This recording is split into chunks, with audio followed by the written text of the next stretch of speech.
bonjour. La parution au PUF, Presse universitaire de France, du 3e tome du Monde byzantin, sous la direction d'Angélique Kilaïou et de Cécile Morisson, nous offre le plaisir de recevoir Cécile Morisson dans notre studio de Canal Académie. Cécile Morisson est correspondante de l'Académie des inscriptions et belles-lettres, byzantiniste éminente, spécialiste des monnaies byzantines et donc de l'histoire économique de l'Antiquité tardive et du Moyen-Âge. Nous allons revenir plus en détail sur son parcours, sa carrière, après lui avoir souhaité la bienvenue. Bonjour madame. Bonjour, merci de m'accueillir à Canal Académie. 3 volumes, je le disais, madame Morisson. Donc le premier, Le Monde byzantin, le tome 1, il va de 330, date de la fondation de Constantinople par Constantin, en 641.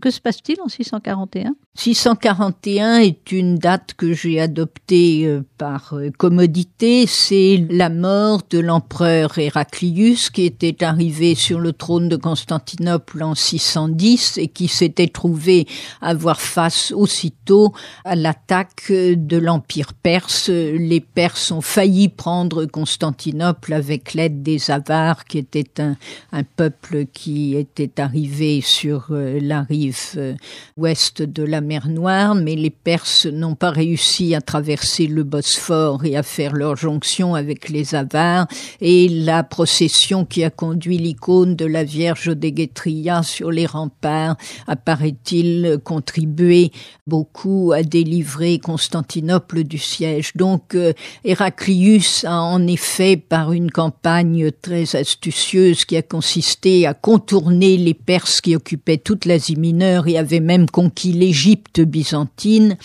Héraclius a réussi à les contourner par le nord, par le Caucase, avec l'aide d'alliés turcs, et à renverser l'empereur Khosroès à Ctésiphon, et ainsi à récupérer la vraie croix que les Perses avaient emportée de Jérusalem.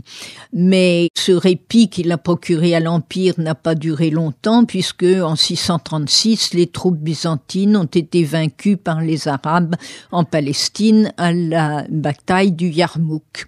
Et les Byzantins ne s'en sont pas trop préoccupés parce qu'on pensait toujours qu'on pourrait récupérer, mais là, pour une fois, l'installation s'est révélée permanente. Donc, au fond, la date de 641 était une coupure commode. C'était traité dans ce premier volume de la période 330-640. C'était, au fond, la fin de l'Antiquité tardive. Alors, le deuxième volume, lui, Le Monde byzantin, allait de 641 à 1204.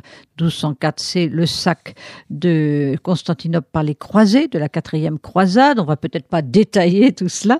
Et ce 3e volume que vous publiez maintenant, lui, il va donc de 1204 à 1453, dont on sait que c'est la prise de Constantinople par les Turcs.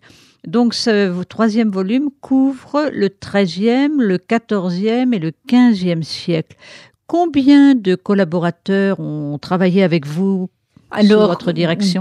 Dans chacun des volumes du Monde byzantin, il y a une dizaine de collaborateurs. C'est le cas de ce volume 3. Dans les 2 premiers, la plupart des collaborateurs sont des anciens élèves de Paul Le Merle ou bien des membres du centre byzantin du CNRS et du Collège de France. Dans le volume 3, intitulé L'Empire grec et ses voisins, c'est-à-dire que l'Empire grec est à cette époque une peau de chagrin dont le territoire se réduit de plus en plus, et les voisins, notamment les Slaves en Occident ou les Turcs en Orient, prennent de plus en plus d'importance. Donc je me suis attachée avec Madame Laïou la collaboration de collègues étrangers spécialistes des pays concernés comme la Serbie, la Bulgarie oui. Et l'Orient, l'Asie mineure turque, et enfin naturellement, puisque l'Empire est à ce moment-là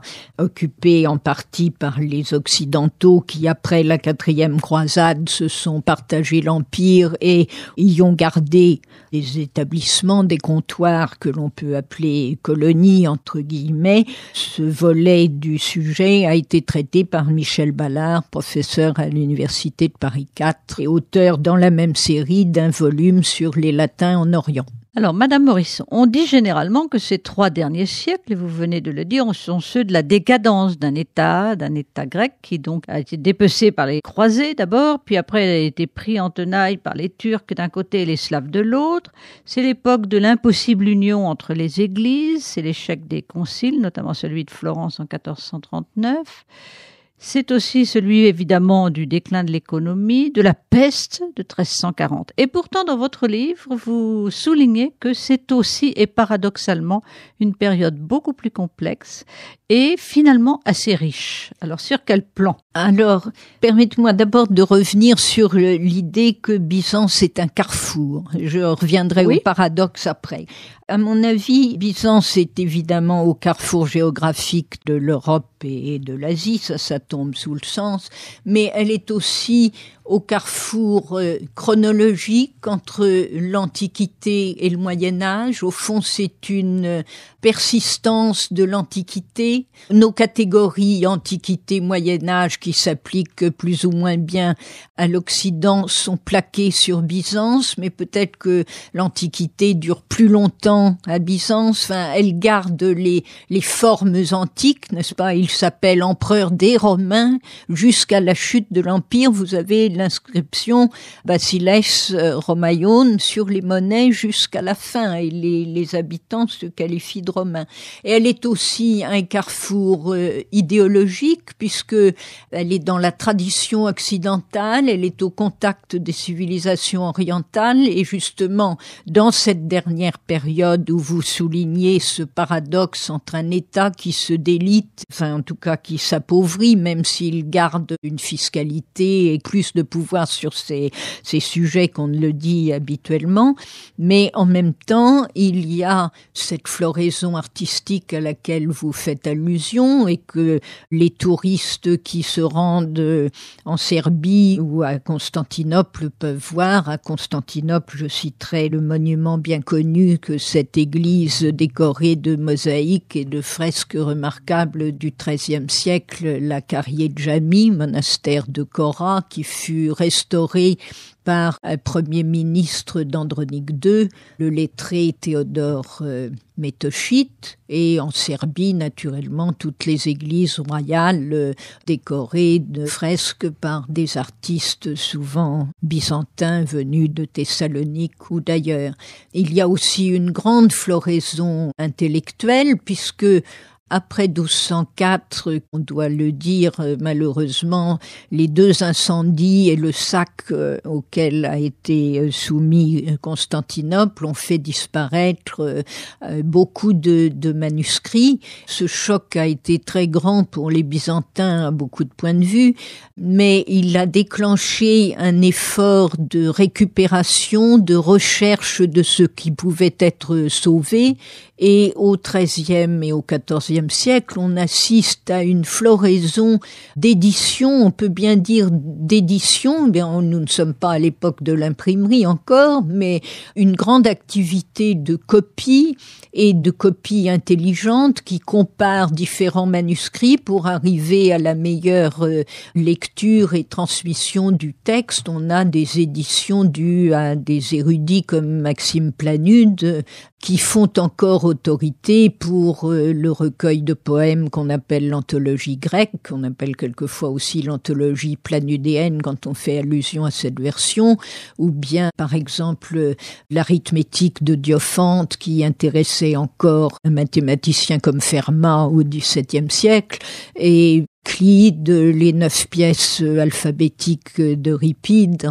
Il faut reconnaître tout ce qu'on doit comme transmission de l'héritage antique à Byzance, avec cette vague de récupération de manuscrits d'édition du XIIIe siècle et suivant, mais aussi la vague qui avait eu lieu au IXe siècle et dont Monsieur Le Maire avait particulièrement traité dans son grand ouvrage sur le premier humanisme byzantin. Donc c'est une période de grande floraison artistique, floraison intellectuelle, mais aussi de grande richesse économique finalement, malgré la pauvreté de l'État. Oui, l'État est pauvre, il y a énormément de citoyens byzantins qui sont très pauvres aussi, mais nous avons des Grecs qui participent à l'essor du commerce engendré encadré justement par cette rencontre entre l'Orient et l'Occident, l'émergence du commerce du Levant à l'époque des croisades. Les Italiens dont nous avons parlé tout à l'heure, les Vénitiens en 1204 ont obtenu toute une partie de l'Empire byzantin. Ils n'ont pas pris possession de tous ceux à quoi ils s'étaient arrogé le droit, mais ils se sont assurés d'une part un comptoir à Constantinople dans l'Empire latin, mais ils ont surtout eu des positions dans le Péloponnèse, Moron, Codon, et ils ont aussi pris possession de la Crète. Tandis que en 1261, les Génois, qui ont soutenu l'empereur Michel VIII, paléologue, contre les Vénitiens et l'empereur latin de Constantinople, ont obtenu un comptoir en face de Constantinople, à Péra, là où l'on voit toujours la tour de Galata, qui est une construction génoise, et ils ont obtenu l'accès à la mer Noire, où ils ont établi des comptoirs, notamment jusqu'en Crimée, ce qui leur permettait d'être en contact avec le commerce des steppes, particulièrement actif durant la paix mongole. L'ouverture des marchés a stimulé le commerce, c'est l'époque du développement économique de l'Occident, et évidemment, les Byzantins ont été privés du bénéfice de ce commerce, mais certains ont tiré leur épingle du jeu et on assiste à ce moment-là à l'émergence d'une classe moyenne jusque vers le milieu du XIVe siècle et plus tard à la reconversion de l'aristocratie qui perd ses possessions foncières avec l'avance des Turcs et qui se tourne vers les activités bancaires, notamment on en a des traces dans un merveilleux document qui est le livre de comptes d'un marchand vénitien actif à Constantinople entre 1436 et 1439, qui s'appelle Giacomo Badoer, et l'on voit qu'il est en relation avec toutes sortes d'hommes d'affaires, non seulement ses confrères vénitiens, mais aussi des Turcs, des Grecs de Constantinople qui sont banquiers, etc. Une chose m'a surprise en lisant votre livre, qui est un livre un peu difficile à lire, mais tout de même vous arrivez à le mettre au niveau d'un public qui s'intéresse en tout cas à cette région et à cette partie de l'histoire. Vous dites que les Byzantins n'étaient pas tous entièrement hostiles au latin. Or, pourtant, ils se disputaient, c'est la période de la querelle des églises, c'est-à-dire des États, finalement. Oui, le conflit entre les églises, c'est un étrangement, un phénomène d'étrangement, comme disait le père Congar, qui a des racines très anciennes. Bon, la lutte entre l'évêque de Rome et le patriarche de Constantinople, qui n'ont pas du tout la même conception de l'organisation de l'Église. Et évidemment, les croisades n'ont rien arrangé. Mon amie et co-auteure, Madame Layou, avait organisé un colloque sur la 4e croisade à Athènes, qu'elle avait ouvert par un papier, comme on dit, disant pourquoi Constantinople n'a-t-elle pas été prise avant 1204? Bon, parce qu'il y avait déjà eu des querelles, des frictions, mais il faut se représenter ce que veut dire l'arrivée, le passage dans l'Empire de dizaines ou centaines de milliers de soldats et de cavaliers qu'il faut nourrir pendant 3 mois. Du point de vue sur place. Bon, et les rites sont très différents. Et donc, il y a une espèce d'incompatibilité d'humeur qui se dégage. Il y a une conception différente de l'image et du culte à lui rendre. Il y a le fait que les Byzantins, ça c'est un fait très important qu'on ne soulignera jamais assez, ils sont longtemps beaucoup plus instruits et lettrés. L'illettrisme à Byzance est beaucoup plus faible qu'en Occident. Il y a un enseignement élémentaire qui donne la connaissance du calcul et de la lecture qui est beaucoup plus répandue qu'on ne croit, en tout cas beaucoup plus répandue qu'en Occident. Donc les Byzantins ont longtemps eu une grande avance de ce point de vue sur l'Occident. 1204 a évidemment figé, donné naissance à une haine profonde de l'envahisseur latin, haine profonde qui est illustrée par le fameux mot du premier ministre du dernier empereur, plutôt le turban que la tiare.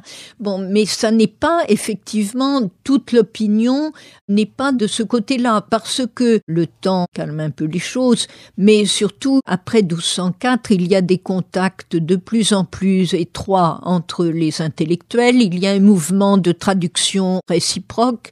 Par exemple, les dominicains et les franciscains ont joué un grand rôle là-dedans.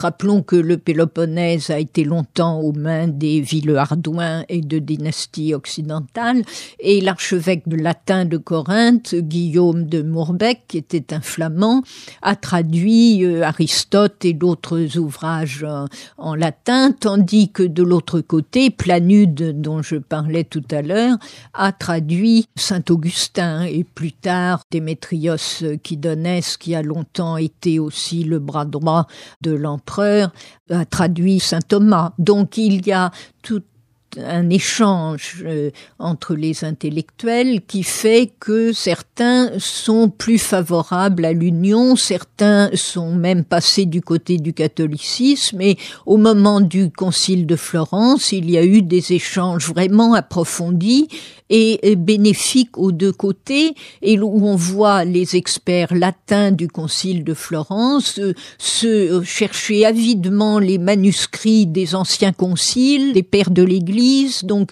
étudier et venir discuter avec les Grecs en leur apportant les preuves à l'appui d'une façon presque moderne, si j'ose dire, cependant que les Grecs eux-mêmes sont séduits par la scolastique au moment même où la scolastique commence à être plutôt en perte de vitesse en Occident, mais un personnage très intéressant comme le Gennadios Scholarios, un intellectuel qui sera le premier patriarche de Constantinople sous la domination ottomane, eh bien, il est farouchement anti-unioniste avant la chute de Constantinople, mais il discute en utilisant précisément le raisonnement scolastique tel qu'il l'a appris des Occidentaux. Cécile Morrison, lors de la communication que vous avez donnée à l'Académie des inscriptions et belles-lettres le 13 janvier 2012, vous avez conclu, si vous me permettez de vous citer, « Byzance réalisa une synthèse inégalée entre la Grèce, Rome et le christianisme,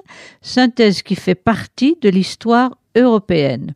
Est-ce qu'à votre avis, on le souligne suffisamment ? Je n'ai pas inventé cette conclusion, j'aurais même dû reconnaître ma dette à l'égard de Paul Valéry, qui je crois l'a exprimé en termes plus choisis, mais le fond reste le même.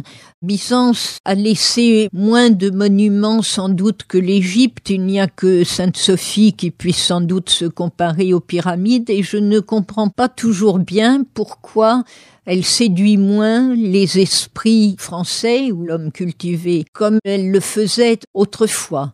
Et dans les années 1900, je pense que des gens comme Schlumberger, Charles Dille, même à sa manière Victorien Sardou avec sa pièce sur Théodora, avaient mis Byzance à la mode. Je ne demande pas qu'on rejoue Théodora dans un théâtre, pourquoi pas, mais ce que j'aimerais, c'est que les efforts que nous faisons amènent le public à se pencher à nouveau sur cette histoire intermédiaire qui, au fond, est écrasée, alors qu'elle a tout de même beaucoup de choses à nous apprendre par son adaptation, son sens de la résistance pendant 10 siècles. Et son esthétique. Et son esthétique.